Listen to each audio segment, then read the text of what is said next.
Exercise 13.3 exercise 13.3 question number 2 देखिए क्या लिखा हुआ है। अ bag contain 4 red and 4 black ball. एक बैग है जिसमें 4 रेड है और 4 ब्लैक बॉल्स है। तो रेड बॉल 4 है और ब्लैक बॉल भी 4 है। ठीक है। एक और बैग है जिसके अंदर आपके पास 2 रेड बॉल है। तो 2 रेड बॉल है और ब्लैक कितनी है? 6 ब्लैक है। One of the 2 bag is selected at random. दोनों में से कोई एक बैग सिलेक्ट किया था। मैंने बैग सिलेक्ट करने की प्रोबेबिलिटी आपको बताइए कैसे निकालें। 1/2। ठीक है। अच्छा जी, बोला दोनों में से कोई एक बैग सिलेक्ट किया जाता है at random and a ball is drawn from the bag which is found to be red. दोनों में से कोई एक बैग सिलेक्ट किया जाता है और एक बॉल निकाली जाती है और वो बॉल रेड पाई जाती है। तो ये ए है, ये ए इवेंट है जो तुम्हें गिवन है। सही है ना। द बॉल इज रेड, तो यहाँ पे आपने ए इवेंट सेट कर देना है। Ball is red. अब E1 E2 E3 कौन से होंगे वो अभी देखना, आगे बोलेगा आपसे। Find the probability that the ball is drawn from the first bag. इस बात की प्रोबेबिलिटी बताइए। तो यहाँ पे जहां पे तुमसे प्रोबेबिलिटी पूछ ले, इस बात की प्रोबेबिलिटी बताओ। तो वो इवेंट में से एक है। ऐसे बहुत सारे इवेंट होंगे, देखना। उसने बोला कि फर्स्ट बैग में से निकल के आई है वो बॉल, इस बात की प्रोबेबिलिटी बताओ। तो भैया फर्स्ट में से भी आ सकती है और वो सेकंड में से भी आ सकती है। केसेस बन रहे हैं यहाँ पे। तो हम यहाँ पे 2 इवेंट सेट करेंगे अपना। हाँ जी, इस बात को कहा नहीं है, इस बात की प्रोबेबिलिटी पूछी है। तो इसे E1 E2 में से कोई एक इवेंट बनाना पड़ेगा आपको। ठीक है। जिस बात की प्रोबेबिलिटी पूछता है वो बातें इवेंट बनाती हैं। चांसेस क्या क्या है? फर्स्ट में से भी निकल सकती है, सेकंड में से भी निकल सकती है। तो तीसरा बैग होता तो तीसरे में से भी निकल सकती थी। इस बात की प्रोबेबिलिटी बतानी है। बॉल रेड है ये कही है उसने। अब बोला इस बात की प्रोबेबिलिटी बताओ कि वो फर्स्ट बैग में से आई है। तो यहाँ पर केसेस बन जाएंगे ना, फर्स्ट में से भी आ सकती है, सेकंड में से भी आ सकती है। तो यहाँ पर E1 E2 ये सेट होंगे। जिस बात की तुमसे प्रोबेबिलिटी पूछ ले बेस थ्योरम में, उसी से केसेस बनते हैं। इस बात को अपने दिमाग में बिठा लीजिए। ठीक है। तो E1 इवेंट क्या है? First bag is selected, is selected. आज आपको काफी कॉन्फिडेंस हो जाएगा बेस में। E2 second bag is selected. अच्छा मेरे को कोई बता रहा है कि भैया रैंडम वेरिएबल तो कट गया है। रैंडम वेरिएबल नहीं आ रहा है, सिर्फ बेस थ्योरम ही आ रहा है बस कल लास्ट।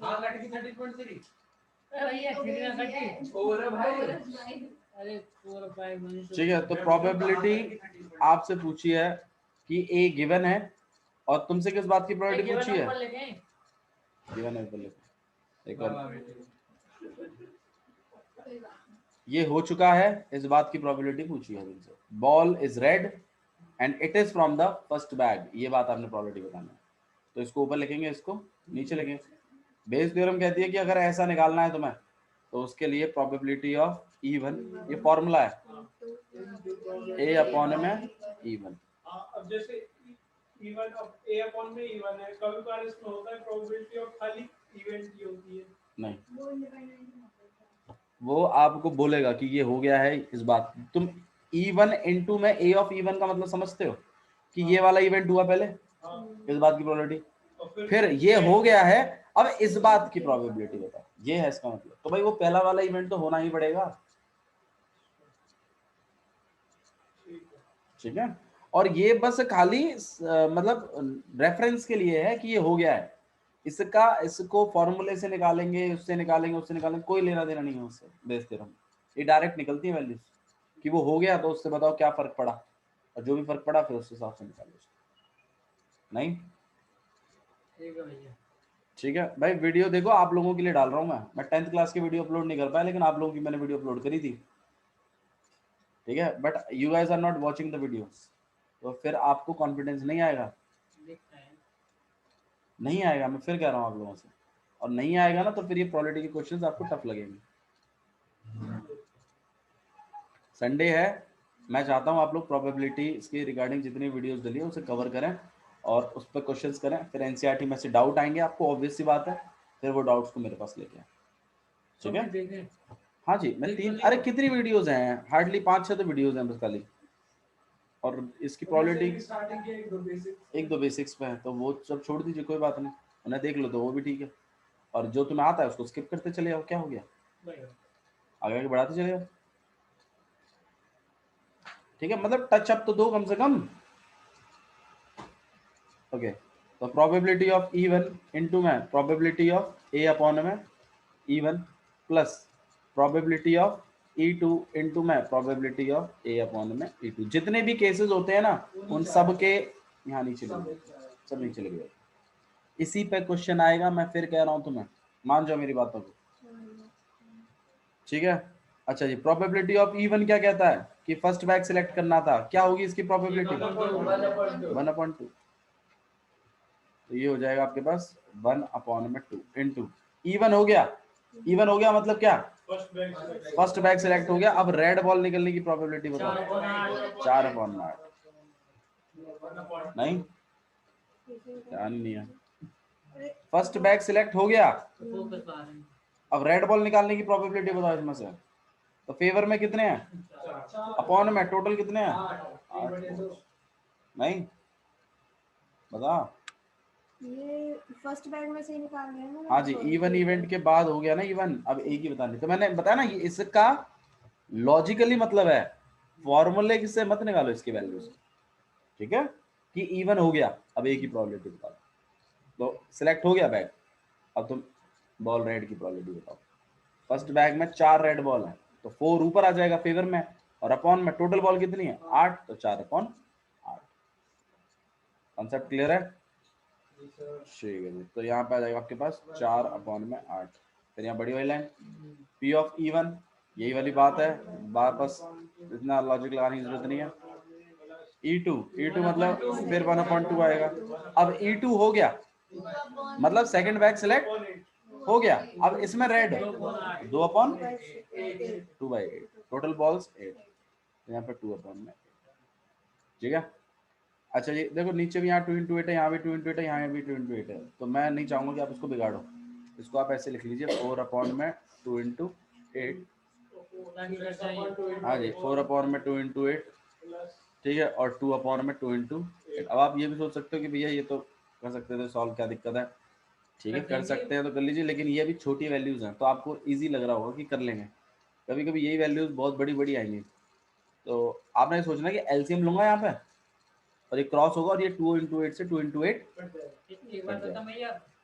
ठीक है, आप लोग की गलती होने के चांसेस हैं, तो आप एक काम करो सॉल्व करो। मेरी बात सुनो, हाँ बोलो भैया, जैसे आप 2/8 एलसीएम ले लो, काय में ऐसे नाम मल्टीप्लाई कर दो, हाँ वही तो मैं कह रहा हूँ, उधर आपको बड़ा ऐसे करना पड़ेगा इस हिसाब, या फिर एक काम करिए, इसमें से दोनों में से 1/28 डिनोमिनेटर में कॉमन ले लो, तुम हंस लो यार, बात ना समझिए,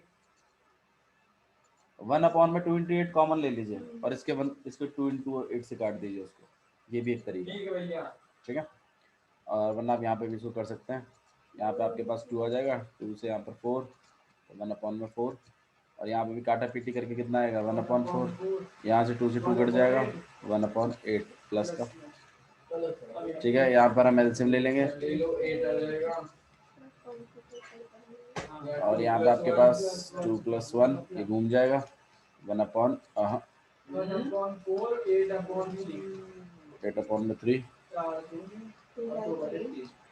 आपका आंसर हमेशा 0 और 1 के बीच में आना चाहिए, और अगर इनके 0 1 के बीच में नहीं आ रहा मतलब यू डिड समथिंग रॉन्ग, उल्टा कर दो उसका,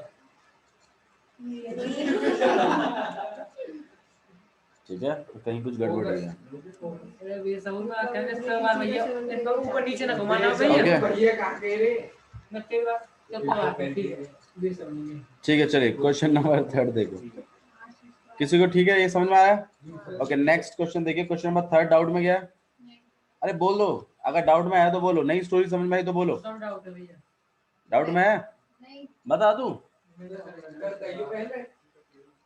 चेक कर, आप लोगों ने ट्राई करे भी है कि नहीं करे, इनके चेक कर लेना, तो मैं कहाँ कर रहा हूँ, आर्यन नहीं ट्राई ही नहीं किया, स्टोरी नहीं आई समझ में, क्वेश्चन नंबर 3 की फिर एक काम करो स्टोरी बता दो मुझे,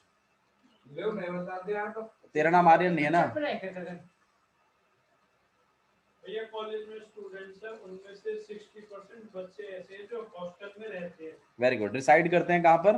हॉस्टल में। अच्छा जी। और 40% डे स्कॉलर्स हैं, मतलब ये रोज कॉलेज आते हैं, हाँ। जैसे आप लोग हैं, रोज जाते हैं स्कूल फिर वापस आते हैं। तो you guys are not hostellers, you are day scholars. 60% hosteller है, 40% नॉन हॉस्टलर। बहुत बढ़िया, आगे बताइए। और प्रीवियसली जो पिछले साल के रिजल्ट की रिपोर्ट थी, उसमें से 30% स्टूडेंट थे जो हॉस्टल ए ग्रेड में थे, मतलब हॉस्टल ए ग्रेड में नहीं थे, यही तो स्टोरी नहीं बन रही आपसे। प्रीवियस ईयर का रिजल्ट उठाया गया और रिपोर्ट कहती है कि 30% of all the students who reside in hostel, 30% जितने भी लोग हॉस्टल में रहते थे उसके 30% लोगों का ए ग्रेड आया है पढ़ाई में। मतलब हॉस्टल में रहने वाले बच्चों ने ए ग्रेड पाया है 30% लोगों। ठीक है, तो मतलब हॉस्टल में रहने वाले लोग ए ग्रेड पा रहे हैं, इस बात की प्रोबेबिलिटी 30/100 है। लॉजिक समझ में आ रहा है? स्टोरी समझ में आनी चाहिए, स्टोरी नहीं आएगी प्रोबेबिलिटी नहीं आएगा, सिंपल बात है। आगे बढ़ाइए। और जो 20% है वो डे स्कॉलर्स वालों ने ए ग्रेड पाए थे। Very good. तो आपके जो डे स्कॉलर्स आ रहे थे उसमें सिर्फ 20% डे स्कॉलर्स ने ए ग्रेड पाया है। 60 में से 30 और उसमें नहीं, 60 में से 30 छोड़ो, 60 लोग हॉस्टल में रहते, 60% लोग हॉस्टल में रहते थे। हॉस्टल में रहने की प्रोबेबिलिटी है 60/100। डे स्कॉलर्स की प्रोबेबिलिटी है 40/100। हॉस्टल में ए ग्रेड पाने की प्रोबेबिलिटी है 30/100 और डे स्कॉलर्स में ए ग्रेड पाने की प्रोबेबिलिटी है 20/100। लॉजिक समझ में आ रहा है? उसका 60, इसका 30 हो जाएगा, उसका 30, ये सब नहीं। आगे देखिए, सुन लो। हाँ जी, बच्चे को at the end of the year, जब साल बीत गया तो क्या हुआ? One student is chosen at random, एक बच्चे को लेके कोने में और उससे पूछा कि भैया क्या आया तेरा, तो वो बोलता है मेरा तो ए ग्रेड आया है। तो कंफर्म हो गई ना बात कि उसका ए ग्रेड आया है, तो ये गिवन इवेंट है। अब तुमसे देखो प्रोबेबिलिटी किसकी पूछी है, वो हॉस्टल का है, इस बात की प्रोबेबिलिटी तुम्हें। तो अब यहाँ पे केसेस बन जाएंगे कि वो हॉस्टल का भी, क्योंकि ए ग्रेड हॉस्टल में भी आया था और डे स्कॉलर, तो यहाँ पे केसेस बन गए ना मल्टीपल्स, तो वो इवन ही टू सेट हो जाएंगे। थोड़ा थोड़ा समझ में आया? एक बात गिवन होगी और जिस बात की प्रोबेबिलिटी तुमसे पूछेगा उनमें मल्टीपल केसेस बन रहे होंगे, जैसे आप E1 E2 E3 ऐसे सेट करेंगे। तो आइए इसमें मुझे बताइए ए इवेंट क्या सेट करना चाहिए? Yes, student got A grade.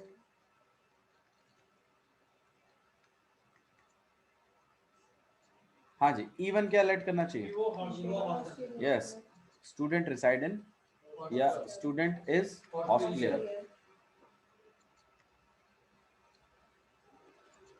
हॉस्टलियर, ठीक है,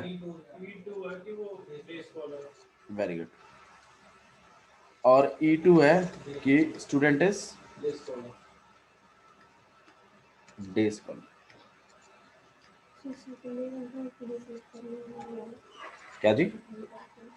दो ही इवेंट नहीं, मल्टीपल इवेंट भी हो सकते हैं। ठीक है, मैं ये नहीं कहूंगा हर बार दो ही इवेंट होंगे, हाँ, लेकिन अंदाजा जो पड़ता है E1 E2 E3 का वो पड़ता है, बट इज द प्रोबेबिलिटी से। उसके बाद जो लाइन लिखी है उससे, उसमें आप खुद सोचो कि क्या क्या हो सकता है पॉसिबिलिटीज, तो उसके हिसाब से अब E1 E2 E3 और अगर अंदाजा नहीं आ रहा तो ये सोचो कि यार ये ए ग्रेड वाली बात कितने इवेंटों के साथ हो सकती है, वो तुम्हें बता देगा अपने आप। थोड़ा सा रिवर्स प्रोसेस करके देखो, आपको समझ में आएंगी बात। ठीक है, अच्छा जी। तो हमें हमें क्या निकालना है? हमें निकालना है कि भैया ए ग्रेड तो अचीव हुआ है, ए ग्रेड अचीव हुआ है, मुझे किस बात की प्रोबेबिलिटी बतानी है कि वो ऑस्ट्रेलियर था, ये बताना है। तो इसके लिए फिर वही अपना वही फॉर्मूला इनटू में प्रोबेबिलिटी ऑफ ए अपॉन, समझ में आ रहा है? ये जो मैंने लिखा है ये जस्ट लॉजिकल है, फॉर्मूला बेस्ड नहीं है, फॉर्मूले से नहीं निकालना है इसको, आपने अपने दिमाग से निकालना है कि ये हो गया, ये इसकी बात की प्रोबेबिलिटी। अच्छा जी, probability of E1 into my probability of A upon plus probability of E2 into my probability of A upon में probability of E1 कितना हो जाएगा भैया? स्टूडेंट हॉस्टल में रहता है, इस बात की प्रोबेबिलिटी 60/100। हाँ जी, अब स्टूडेंट हॉस्टल में रहता है, ये हो गया। तुम ए स्टूडेंट को ए ग्रेड आया है 30/100। अब यही वाली बात यहाँ पे वापस लिख देंगे प्लस E2 डे स्कॉलर था इनटू में डे स्कॉलर में ए ग्रेड आया है। सॉल्व करना है उसका, कर पाएंगे पक्का? ओके। अच्छा थोड़ा प्रेजेंटेशन में देखो, जब आप देखो पता है, मैं वही तो कह रहा हूँ, जब तुम्हें पता ही चल गया कि बेस थ्योरम का क्वेश्चन है तो तुम ऑब्वियस सी बात है E1 E2 और A फाइंड आउट करने की कोशिश करोगे, ना कि इंटरसेक्शन, है ना? ऐसा फॉर्मूला बनाने की कोशिश करोगे और इन वैल्यूज के आंसरों की प्रोबेबिलिटीज को निकालने की कोशिश करोगे। तो एक कॉन्फिडेंस नहीं आ जाता क्या तुम्हारा 6 नंबर का या 5 नंबर का क्वेश्चन सही होने जा रहा है, और बूस्ट हो जाता है बच्चा। तो प्रोबेबिलिटी से जो क्वेश्चन आएगा, 3D से जो क्वेश्चन आएगा, वो 110% होना चाहिए, कुछ भी हो जाए, कुछ भी हो, LP का क्वेश्चन होना चाहिए, मैट्राइसिस का क्वेश्चन होना चाहिए, और एप्लीकेशन ऑफ इंटीग्रेशन का क्वेश्चन तुम्हें अपने आप समझ में आने लगेंगे। अब जैसे तुम्हारा रिवीजन होता जाएगा ना, तुम्हें अपने आप समझ में आएगा कि इसमें से यही पूछेगा, इसमें से यही पूछेगा। तो मैं वो 15 मिनट में यही देखना है कि तुम्हारे मनपसंद फील्ड से जो चीज आई है क्या वो तुम्हें आती है कि नहीं आती। नहीं आती है, तूने आज जब अब तुम्हारी जो प्री बोर्ड चलेगी ना, उसमें फोकस इसी पे बनाना है आपका।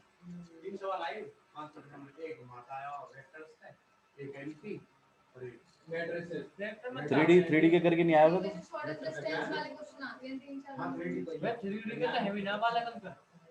3D इसीलिए तो नहीं होता। 3D तुम यकीन नहीं करोगे, मैं तुम्हें 2 बार करा चुका हूँ 3D, अभी भी तुम्हें ऐसा लगता होगा नहीं आता। अच्छा तीसरी बार कराऊंगा ना मैं, तब तुम कहोगे हाँ मैं 3D के फॉर्मूले डिस्कस करके क्वेश्चंस डिस्कस करूंगा वो इसकी MTG से। मैट्राइसिस डिटरमिनेंट करवा देंगे, टाइम है हमारे पास, करवा लेंगे। बैक फ्लो में मेरे को पहले मेरी पिछली, मेरे को सुन लो इधर मेरी बात, मेरे को सेकंड पार्ट चाहिए मेरा कंप्लीट। पक्के सेकंड पार्ट, मुझे सेकंड पार्ट करवा के दे दो, मैं प्रॉमिस करता हूँ तुम्हें मैं फर्स्ट पार्ट का हर एक चैप्टर करवा दूंगा। इनवर्स भी करवाऊं क्या? अभी भी तो करवाया इनवर्स, करवा दिया, डेरिवेटिव भी करवा दिया। आप मुझे NCERT करके दो, मैं MTG में करवा दूंगा। पर मेरे को ऐसा मत करो कि भैया NCERT में तो होना रही या MTG में तो करवा दो, ये मत करो, अभी टाइम नहीं है वो करने, ठीक है?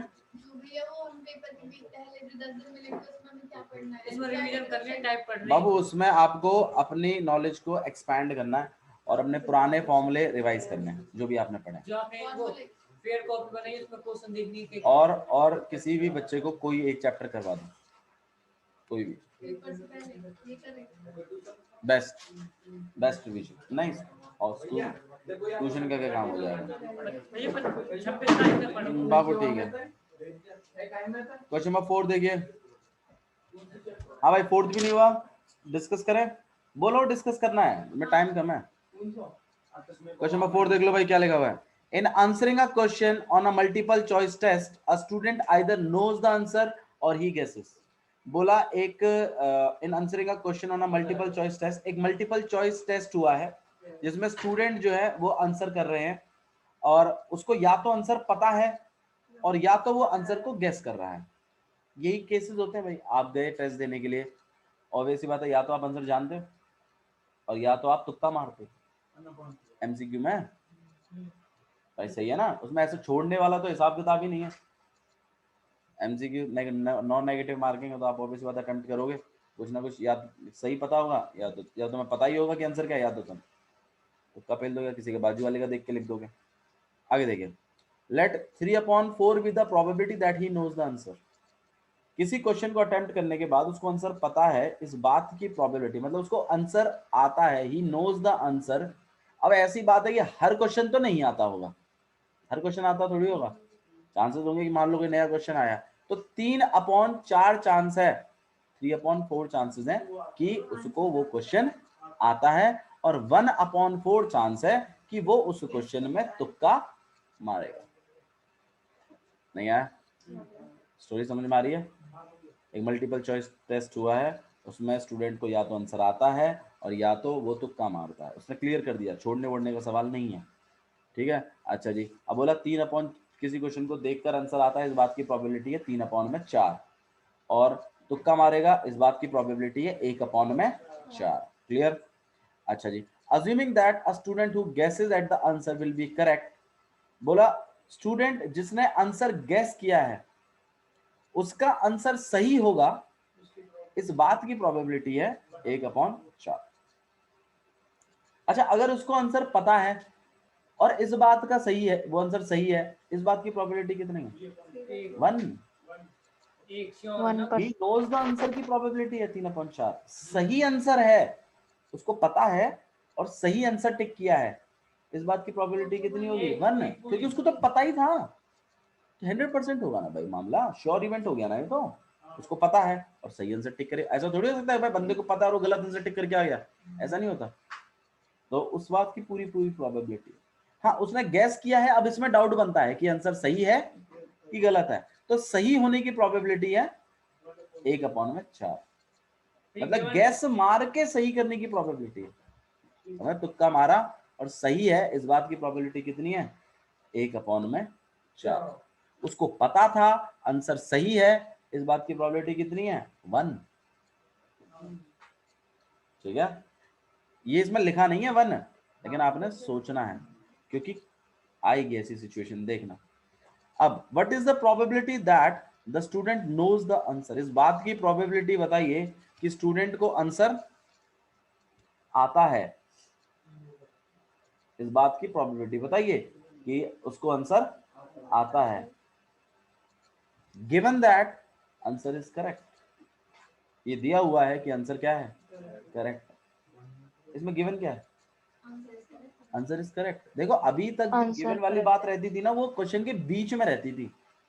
इस वाले क्वेश्चन में व्हाट इज द प्रोबेबिलिटी के लास्ट में लिखा हुआ है। टाइप समझ रहे हैं कैसे लैंग्वेज में घुमा रहा है आपको बस खाली वो। तो व्हाट इज द प्रोबेबिलिटी के बाद लिखा हुआ है कि ये बात की प्रोबेबिलिटी बताइए कि स्टूडेंट नोज द आंसर। अब यहाँ पे केसेस बनेंगे भाई, या तो वो आंसर जानता है और या तो उसने गेस किया है, और गिवन है कि आंसर सही है। अब ये सही वाली जो बात है ये गैस वाले के साथ भी है और वो जानता है इस वाले के साथ भी है, तो दोनों केसेस बन जाएंगे। नहीं सच्ची होता भाई, आ रहा है समझ में? मजा सा नहीं आया? स्टोरी एक बार दोबारा से पढ़ते हैं वापस, क्या लिखा है देखें। क्वेश्चन में क्या है कि एक एमसीक्यू बेस्ड, नहीं मेरे को समझ में आ गया, एक एमसीक्यू बेस्ड एक क्वेश्चन है, एक एमसीक्यू बेस्ड टेस्ट है। बंदा जो है आंसर देने के लिए गया है, उसके पास दो ही चांसेस हैं, मतलब दो ही केसेस हैं उसमें, या तो वो आंसर जानता है और या तो वो तुक्का मारेगा। ठीक है, अच्छा जी। वो किसी आंसर को देखकर उस आंसर का आंसर उसको पता है, इस बात की प्रोबेबिलिटी है 3/4। भाई तुम कोई क्वेश्चन देख रहे हो, तुम्हें वो आता है, इस बात की प्रोबेबिलिटी है 3/4।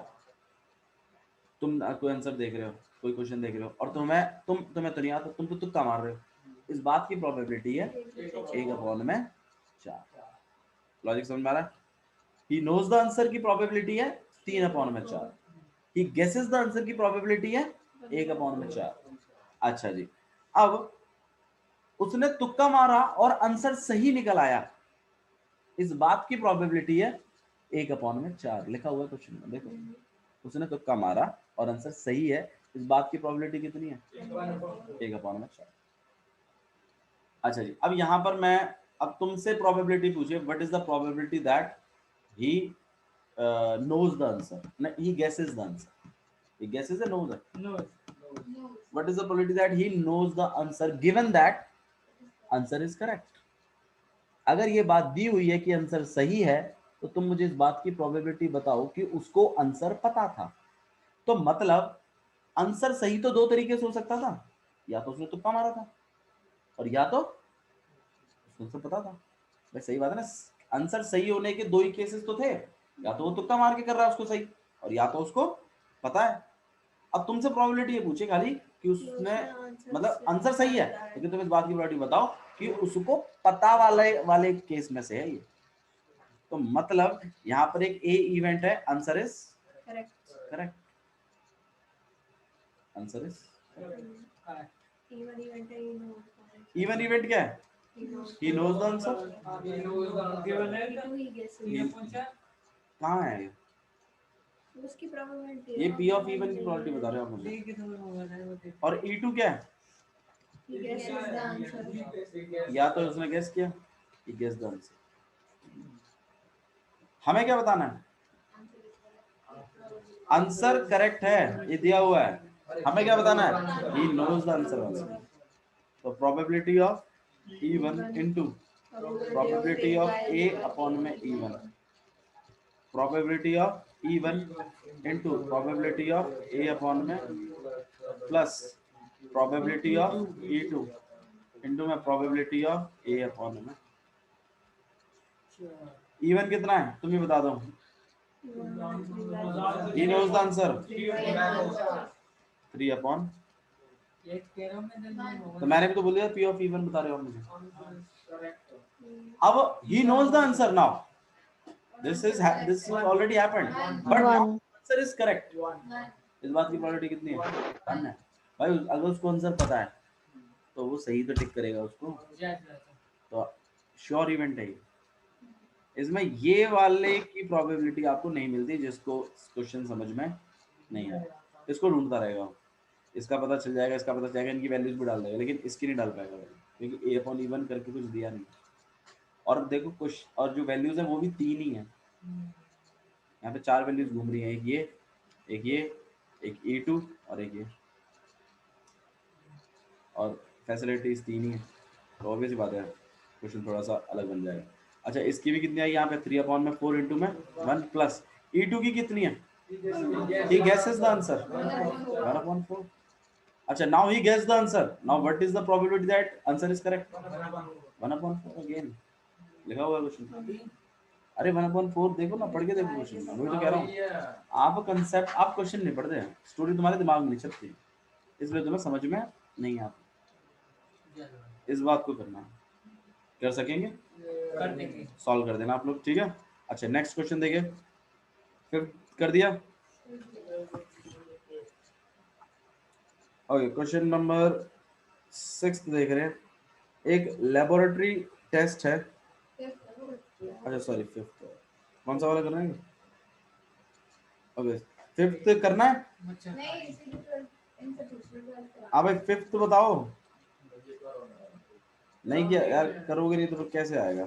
चलो एक काम करते हैं, क्वेश्चन नंबर 6 देखो, ट्राई करिएगा आप लोग, ठीक है। स्टोरी थोड़ी थोड़ी बता देते हैं, आप बोलो तो मैं स्टोरी बता दूं 5th की भी, ट्राई करना, ठीक है। हाँ करें, आओ चलो स्टोरी कर लेते, कोई बात नहीं। एक लेबोरेटरी टेस्ट है which is 99% effective in detecting a certain disease। एक लेबोरेटरी टेस्ट हुआ जो कि 99% इफेक्टिव है किसी डिसीज को डिटेक्ट करने में, मतलब डिसीज डिटेक्ट हो जाती है उससे 99%, ठीक है। अच्छा when it is in fact present, जब वो प्रेजेंट है, मतलब डिसीज है और वो डिटेक्ट हो जाएगी, इस बात की प्रोबेबिलिटी कितनी है? 99 अपॉन में 100। अच्छा जी, however the test also yield a false positive result for 0.5% of the healthy person tested। मतलब 0.5% जो बच गए ना उनके मुंह का तो बता देती है, 0.5% है वो हेल्दी है, लेकिन हाँ जी, होते हैं उनको बता तो देते मतलब हमारे। हाँ जी बिल्कुल, तो यहाँ पे 99% तो मैं बीमार, मतलब लोग आदमी बीमार था, 99% है चांसेस कि वो उसको उसकी रिपोर्ट पॉजिटिव ही बताएगी कि हाँ भैया बीमार है और बीमारी डिटेक्ट हो जाएगी। लेकिन कभी कभी एक सही बंदा भी जा रहा है और उसकी टेस्ट रिजल्ट भी पॉजिटिव आ जाता है, इस बात की प्रोबेबिलिटी है 0.5%, ठीक है। अच्छा जी,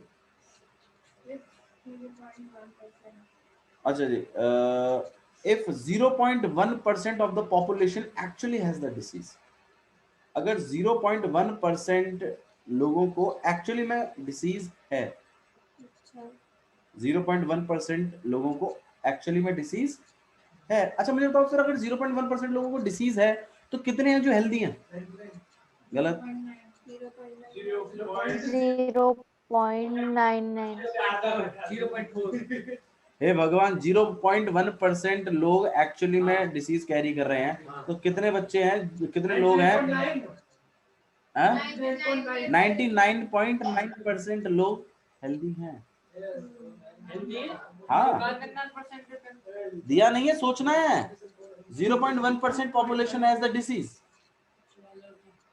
0.1% हाँ 0.1% लोग हैं जिनको डिसीज है। अगर टोटल पॉपुलेशन का 0.1% को अगर डिसीज है तो मुझे एक बात बताओ, कितने हैं जो हेल्दी हैं? 99.9% लोग हेल्दी हैं। ठीक है। अच्छा जी देखो, मैं तुम्हें इस क्वेश्चन को बताऊं। अब तुमसे प्रोबेबिलिटी किसकी पूछे? What is the probability that a person has the disease? इस बात की प्रोबेबिलिटी बताइए कि पर्सन हैज द डिसीज। अच्छा अब इसमें यहाँ पर मैं बताया ना व्हाट इज द प्रोबेबिलिटी के बाद ही तुरंत केसेस बनने शुरू होंगे। क्या बोला उसने? किस बात की प्रोबेबिलिटी बतानी है? कि डिसीज है। और क्या हो सकता है? कि डिसीज ना भी हो। भाई हो भी सकती है। अब यहाँ केसेस बन रहे हैं ना, इवन ई टू तुम्हें समझ में आ रहा है यहाँ क्या है? अच्छा गिवन दैट बीच में नहीं लिखा था, लास्ट में लिखा है, देखो क्या लिखा है, given that the test is. अच्छा मुझे एक बात बताओ, टेस्ट रिजल्ट पॉजिटिव तो हेल्दी पर्सन का भी आया था और एक्चुअल बीमार, तो मैंने बताया था ना एक ऐसा इवेंट होगा जो दोनों के साथ होगा। तो यहाँ रिजल्ट का पॉजिटिव आना हेल्दी पर्सन के साथ भी हो सकता है और जो डिसीज अफेक्टेड है उसके साथ भी हो सकता है। अब तुम मुझे बताओ, सच बताओ, ए इवेंट क्या होगा? Result is positive. बहुत बढ़िया, रिजल्ट इज सही है। इवन क्या होगा? Person has disease. ठीक है, person has disease. E two क्या हो जाएगा? बस बस यही बात समझ में, लॉजिक समझ में आ रहा है? अब जब तक आप मुझे बताओ इसकी स्टोरी को गहराई में नहीं उतरोगे, just by looking the digits आप कर लोगे इसमें इवन ई टू और ए सेट नहीं कर पाएंगे। अच्छा मैं तुम्हें एक बात और बता दूं, ये वाला क्वेश्चन पिछले वाले क्वेश्चनों से क्यों अलग है? चलो अभी अभी अभी पता चल। नहीं नहीं नहीं, उसमें ना इसमें लैंग्वेज को और ट्विस्ट कर दिया है। इसमें क्या होता था ना, E1 अपॉन ए और ए अपॉन E1 वाली जो बात थी वो सेकंड बार में लिखी रहती थी पिछले वाले केस में। इसमें पहले ही उस बात को लिख दिया। देखो मैं पहले सेट कर लेते हैं, पर्सन इज हेल्दी। हाँ जी, अब मुझे बताओ, मुझे किस बात की प्रोबेबिलिटी बतानी है? कि टेस्ट पॉजिटिव है एंड पर्सन हेल्दी है। E2 का बताना है? अरे देख लो ना, person actually has the disease. तो प्रोबेबिलिटी ऑफ इवन इनटू में प्रोबेबिलिटी ऑफ ए अपॉन में प्रोबेबिलिटी ऑफ इवन इनटू में प्रोबेबिलिटी ऑफ ए अपॉन में even plus probability of E2 into में प्रोबेबिलिटी ऑफ ए अपॉन में E2। चलो मैं जैसे पूछूंगा वही बताएगा। इवन की प्रोबेबिलिटी बताओ भाई। Person has disease. हाँ भैया, कितने लोग डिसीज वाले थे? 0.1% थे। तो मैं E1 की जगह 1 अपॉन में 1000 लिख दूं, पॉइंट हटेगा 0.1 पर है। परसेंट भी है। तो भाई परसेंट को नहीं तो 24 लगेगा और पॉइंट अच्छा जी, अब हम इवन हो गया मतलब अब हम किस में हैं? इवन यार, इवन मतलब क्या है? तेरी डिसीज वाले लोग, डिजीज हो गए। अब हम डिसीज वाले लोगों में। अब रिजल्ट पॉजिटिव आएगा, इस बात की प्रोबेबिलिटी क्या है? डिसीज वालों में रिजल्ट पॉजिटिव आता है, इस बात की प्रोबेबिलिटी कितनी है? अरे 99% है। नहीं है? नहीं, सच बता। तो क्वेश्चन कनेक्ट करने वाली बात है। सबसे पहले में बात हुई थी इसकी, नहीं डिसीज हो चुकी है, अब डिटेक्ट हो जाएगी इस बात की प्रोबेबिलिटी पूछ रहा है। तो कितना है, 99% है, मैं 99 अपॉन 100 लिख दूं, यही बात दोबारा लिखी जाएगी 99 अपॉन में 100 plus E2 person is healthy 99.9%। तो मैं काम करता हूँ 999 अपॉन में 100 नहीं आएगा, प्रोबेबिलिटी है ये भी तो प्रोबेबिलिटी है, इसकी वैल्यू कैसे आ जाएगी 1 से बड़ी। और अब हम हेल्दी पर्सन में आ गए, अब हम हेल्दी पर्सन में है, अब टेस्ट रिजल्ट पॉजिटिव आएगा, इस बात की प्रोबेबिलिटी कितनी है 0.5% है ना, तो मतलब 5 अपॉन में 1000 आया नहीं आया आपका। लास्ट में थक गए यार सच में थक गया यार, बिल्कुल कुछ भी नहीं हुआ अभी तो। क्वेश्चन नंबर 6 देखो भाई, आप आराम करते हैं सर के दिनों का। क्वेश्चन नंबर 6 देखे, 3 coins, there are 3 coins, 3 coins है, 1 is 2 head coin, मतलब क्या है इसका, दोनों तरफ हेड है। एक कॉइन ऐसा है, ये बायस्ड कॉइन है, बहुत बढ़िया। अनबायस्ड होता है बिना मतलब मिक्सिंग वाला, ठीक है, और बायस्ड होता है छेड़छाड़। छेड़छाड़ वो छेड़छाड़ नहीं, छेड़छाड़ मतलब जो अभी कर तो दिया इसमें, दोनों तरफ हेड लिया है वो, ये छेड़छाड़ी तो और क्या ही है। मशीन लगा दे अपने घर में। 1 is 2-headed coin having head on both the faces, another is biased coin that comes up head 75% of the time and third is unbiased coin। 3 coin थे, पहला वाला तो 2 हेड कॉइन ही, वो तो कतई पूरा फुल चीटिंग है, हेड ही आएगा, दोनों तरफ हेड है, टेल आने की संभावना ही नहीं है। दूसरा वाला जो कॉइन है another is a biased coin, वो भी छेड़छाड़ वाला कॉइन है, उसको इस तरीके से टर्न किया गया है कि ज्यादातर 75% टाइम हेड ही आता है। दोबारा मैं कह रहा हूँ कि जो सेकंड वाला कॉइन है, एक तो दोनों तरफ हेड है, 3 कॉइन थे ना टोटल, पहले वाले में दोनों तरफ कॉइन है, दूसरे वाले में क्या है, इस तरीके से उसको बनाया गया है, मुझे नहीं पता कैसे ना उसको मोड़ा गया है, कुछ भी whatever is the logic behind it, लेकिन 75% टाइम वो क्या देता है, हेड देता है, मतलब हेड आने की प्रोबेबिलिटी। तो यहाँ पर आपके पास हेड हो गया, तो हेड आने की प्रोबेबिलिटी जो है वो 75% है सेकंड वाले कॉइन में, ठीक है। और थर्ड वाला जो कॉइन है वो तो अनबायस्ड है, अनबायस्ड मतलब तो मतलब देखो सुनो, फर्स्ट वाले कॉइन में हेड आने की प्रोबेबिलिटी कितनी है, 1। सेकंड वाले कॉइन में हेड आने की प्रोबेबिलिटी कितनी है, मतलब 75/100 फर्स्ट वाले कॉइन में, तो श्योर इवेंट हो गया ना, हेड आएगा ही। क्या 2/2 1 ठीक है भैया। अरे यार ये कॉइन 1 है, क्यों तंग कर रहा है, ये कॉइन 2 है, यहाँ पर कॉइन 3 है, मतलब जस्ट हमने जो पढ़ा है उस बात को मैं क्लियर कर रहा हूँ यहाँ पर, ठीक है। तो यहाँ पर आपके पास आ जाएगा 25 से काटोगे 3 और यहाँ 4, तो 3 अपॉन में, और probability of head third coin मानेगी, तो तीनों में बात सेट है। अच्छा जी आगे देखिए, one of the 3 coins is chosen at random and tossed, तीनों में से कोई एक कॉइन पिक किया गया और टॉस कर दिया, ठीक है। इफ इट शोज हेड और हेड आया है, तुम मुझे इस बात की प्रोबेबिलिटी बताओ कि वो 2 हेडेड कॉइन था। इवन E2 E3 इवन क्या होगा, it is 2 headed coin, E2 क्या होगा, इट इज कॉइन सेकंड लिख देना, ठीक है, एंड इट इज अनबायस्ड। एक है आपके पास 2 हेडेड, एक है बायस्ड, एक है अनबायस्ड, 3 तरीके के कॉइन्स। तो हम यहाँ पे ए सेट करेंगे, ए क्या होगा, हेड आया, हेड अपीयर्स, ठीक है, हेड अपीयर्स, और ये हेड अपीयर तीनों केसेस में हो सकता है, देखो मैं बताया था ना ए इवेंट तीनों के साथ होता है। अच्छा इवन क्या होगा, coin is 2 headed, it is 2 headed coin.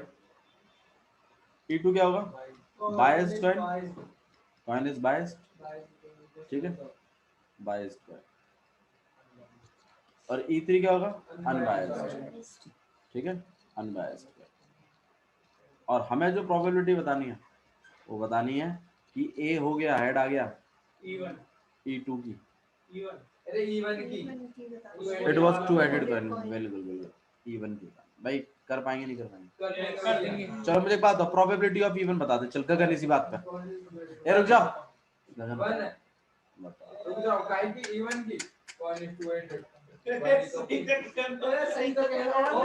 घबरा दियो मैं गन इवन चले, coin is two headed select होने की प्रोबेबिलिटी कितनी है? 1 है 3। थप्पड़ तेरे ऐसा पड़ेगा, 3 कॉइन है, एक कॉइन सिलेक्ट होने की प्रोबेबिलिटी कितनी है? 1/3। श्योर, यार तुम सोचते भी नहीं हो वन बोलते टाइम, श्योर इवेंट है क्या कि टू हेडेड कॉइन ही सिलेक्ट होगा? अरे नहीं, हमें ये सिलेक्ट करनी चाहिए, हम वो सोचते यार मैंने हेड आने की पूछी क्या तुमसे? अच्छा अब मुझे बात बताओ, इसका मतलब क्या है कि टू हेडेड कॉइन सिलेक्ट हो गया, अब तुम्हें ये आने की प्रोबेबिलिटी मतलब हेड ही आएगा, अब वन आएगा नहीं है? सच बता, ठीक है। नेक्स्ट क्वेश्चन देखिए क्या लिखा है। भैया ना बाबू बैठ, प्लीज बैठेगा, माने कर बात करूंगी। मान था माने को मैं समझदार क्या फायदा। ठीक है, घर जा तू। क्वेश्चन नंबर 7 देखो भाई। गिर दिया। हाँ जी ठीक। क्वेश्चन नंबर 7 देखिए क्या लिखा हुआ है। एक इंश्योरेंस कंपनी है, इंश्योर्ड 2000 स्कूटर ड्राइवर्स। एक इंश्योरेंस कंपनी है जिसने 2000 स्कूटर, इसको इंपॉर्टेंट क्वेश्चन को टिक कर लेना, ये इंपॉर्टेंट क्वेश्चन ये पूछते हैं ऐसे, ठीक है। और आपको प्री बोर्ड्स में भी देखने को मिलेगा। एक इंश्योरेंस कंपनी है जिसने 2000 स्कूटर ड्राइवरों को इंश्योरेंस दिया हुआ, इंश्योर्ड किया हुआ है उन्हें, ठीक है। और 4000 कार ड्राइवर्स को किया इंश्योर्ड, और 6000 ट्रक ड्राइवरों को इंश्योर्ड किया हुआ है। Probability of accidents are, accident होने की प्रोबेबिलिटी है 0.01, 0.03 एंड 0.15 रेस्पेक्टिवली। मतलब स्कूटर ड्राइवर का एक्सीडेंट होगा, इस बात की प्रोबेबिलिटी है 0.01 रेस्पेक्टिवली। बोल दिया, पहले स्कूटर फिर अपना कार फिर ट्रक। तो पहले वाले का स्कूटर है, दूसरा वाला फिर कार है, और तीसरा वाला ट्रक है। ओके, और यहाँ एक्सीडेंट हो रही है। ओके, तो यहाँ पे 0.01% जो है वो स्कूटर का एक्सीडेंट होगा, और 0.03% है कि परसेंट नहीं है, सॉरी, ये 0.03 लिखा हुआ है, तो ये आपके पास कार वाले का, और 0.15 जो है वो ट्रक वाले का। One of the insured person meet with an accident, एक बंदे का एक्सीडेंट होता है और वो इंश्योर्ड है, अच्छा मतलब एक्सीडेंट हुआ है, ये बात पता है, ये बात गिवन है कि एक्सीडेंट तो हुआ है। तो ऑब्वियसली बात है, एक्सीडेंट है क्या? इंश्योर्ड पर्सन, प्लीज यार Sahil, insured person met with accident, insured person का क्या हुआ है? एक्सीडेंट हुआ है। इवन देखिएगा, प्रोबेबिलिटी पढ़ते हैं क्या, what is the probability that he is a scooter driver. ये इवन है, वो स्कूटर ड्राइवर था, स्कूटर ड्राइवर है, इस बात की प्रोबेबिलिटी आपको बतानी है। तो भैया वो स्कूटर ड्राइवर भी हो सकता है, वो कार ड्राइवर भी हो सकता है, और वो ट्रक ड्राइवर भी हो सकता है। तो E1 हम लेंगे, he is a scooter driver. E2 लेंगे, car driver and E3 truck driver. He was नहीं, ही इज लिखेंगे यहाँ पे, he is scooter, he is scooter, नहीं बाबू वो है, अभी भी है बाबू, is a scooter driver. E2 he is, हाँ नहीं इस पे कोई नंबर नहीं, he is car driver। E3 he is truck driver, ठीक है। अब हमें जो प्रोबेबिलिटी बतानी है वो एक्सीडेंट हुआ है एंड he is स्कूटर। तो प्रोबेबिलिटी ऑफ इवन इनटू में प्रोबेबिलिटी ऑफ a अपॉन में इवन। चलो इवन क्या होगा भाई बताओ? इवन भैया होगा 4000 नहीं 2000 होगा बाबू, 4000 अपॉन में वेरी गुड, 2000 फेवर में है, और टोटल कितने हैं? 12,000। समझ में आया? ये आप लिखेंगे इवन की जगह,